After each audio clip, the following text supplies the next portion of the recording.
ન લિપ્યતે નરઃ પાપે શિવનામ જપાદના. જે વ્યક્તિથી બ્રહ્મ હત્યા સમાન પાપો થયા હોય તેવો વ્યક્તિ પણ શિવનામના મંત્ર જાપ માત્રથી, પરમાત્માના મંત્ર જાપ માત્રથી એવો વ્યક્તિ પાપ મુક્ત થાય છે.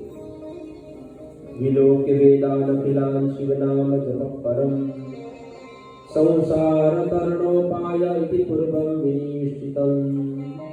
વેદોનું વારંવાર અવલોકન કર્યા પછી આવો નિર્ધાર કરવામાં આવ્યો છે કે જે વ્યક્તિ ચારે વેદોનું પારાયણ કરે અને એનું જેટલું પુણ્ય પ્રાપ્ત થાય છે એટલું શિવનામ મંત્ર જાપનું એ વ્યક્તિને પુણ્ય પ્રાપ્ત થાય છે.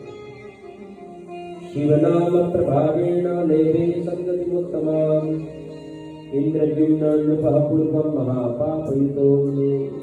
પૂર્વમાં ઇન્દ્રદ્યુમ્ન નામના એક રાજા થયા. એ રાજાને શિવનામના મંત્ર જાપ માત્રથી સદગતિની પ્રાપ્તિ થઈ. યથા કિંચિત દ્વિજાયોષો મુને બહુ પાપિનઃ.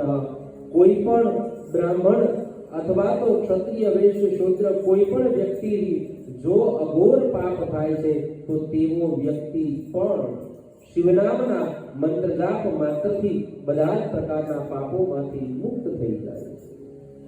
ઇત્યુક્તમ વો દ્વિજશ્રેષ્ઠા નામ માહાત્મ્યમુત્તમં શ્રોત્રમ ભસ્મમાહાત્મ્યમ સર્વપાવન પાવનમ.